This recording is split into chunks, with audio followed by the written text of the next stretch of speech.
Assalamualaikum warahmatullahi wabarakatuh. Perkenalkan, nama saya Nabila dengan NIM 23129213. Izin mempresentasikan eh, materi tentang memahami urgensi pendidikan Pancasila di perguruan tinggi. Pokok bahasan yang pertama, dasar pemikiran dan urgensi. Yang pokok pembahasan yang kedua, sumber historis, yuridis, dan sosiologis. Yang ketiga, dinamika dan tantangan. Yang pertama, dasar pemikiran pendidikan Pancasila. Yang pertama, tujuan pendidikan. Tujuan pendidikan nasional Indonesia adalah untuk membentuk manusia Indonesia seutuhnya, yaitu manusia yang beriman dan bertakwa kepada Tuhan Yang Maha Esa, berbudi pekerti luhur, memiliki pengetahuan dan keterampilan, sehat jasmani dan rohani, berkepribadian mantap dan mandiri, serta bertanggung jawab terhadap bangsa dan negara. Prinsip-prinsip pendidikan Pancasila.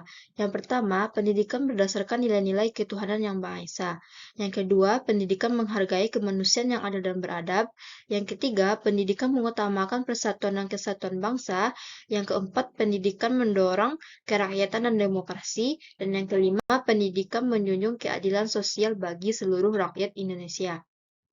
Kurikulum dalam pendidikan Pancasila dan materi pembelajaran harus mencerminkan nilai-nilai Pancasila, seperti materi tentang agama, moral, budi pekerti, sejarah perjuangan bangsa, kewarganegaraan, dan lain-lain. Metode pembelajaran harus mendorong pengembangan sikap dan perilaku yang sesuai dengan nilai-nilai Pancasila, seperti pembelajaran demokratis, menghargai perbedaan, kerjasama, dan tanggung jawab. Lingkungan pendidikan, baik fisik maupun non-fisik, harus mencerminkan nilai-nilai Pancasila seperti suasana yang religius, saling menghormati, disiplin, dan peduli lingkungan. Urgensi pendidikan Pancasila. Urgensi pendidikan Pancasila sebagai memperkokoh jiwa kebangsaan mahasiswa sebagai calon pemegang tongkat estafet kepemimpinan yang tidak mudah terpengaruh oleh paham-paham asing yang dapat mendorong untuk tidak dijalankannya nilai-nilai Pancasila. Kemudian menjawab tantangan dunia dengan mempersiapkan warga negara yang mempunyai pengetahuan, pemahaman, penghargaan, penghayatan, komitmen, dan pola pengalaman Pancasila. Kedua, sumber historis, yuridis, dan sosiologis. Sumber historis pendidikan Pancasila. Ada 3 tonggak sejarah perjuangan bangsa Indonesia. Yang pertama, kebangkitan nasional. Kebangkitan nasional ini merupakan awal kebangkitan bagi bangsa Indonesia yang memiliki nilai persatuan dan kesatuan.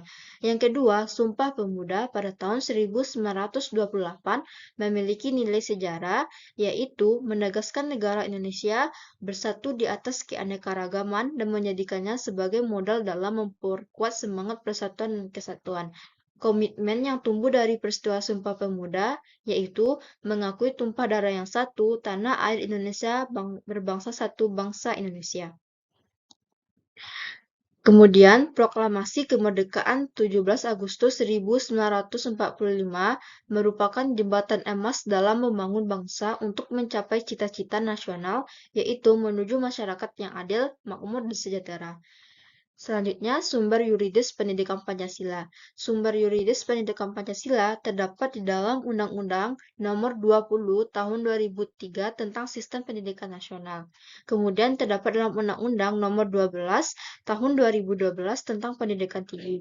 Dan yang terakhir, terdapat di negara Republik Indonesia adalah hukum dan salah satu negara cirinya atau istilah yang bernuansa bersinonim yaitu pemerintahan berdasarkan hukum atau rule of law. Selanjutnya, sumber sosiologis pendidikan Pancasila. Nilai-nilai Pancasila digali dari bumi pertiwi Indonesia yang disampaikan oleh Insinyur Soekarno. Dari pernyataan tersebut mengandung makna bahwa nilai-nilai Pancasila sudah ada dan berkembang di dalam kehidupan masyarakat Indonesia sejak zaman sebelum kemerdekaan.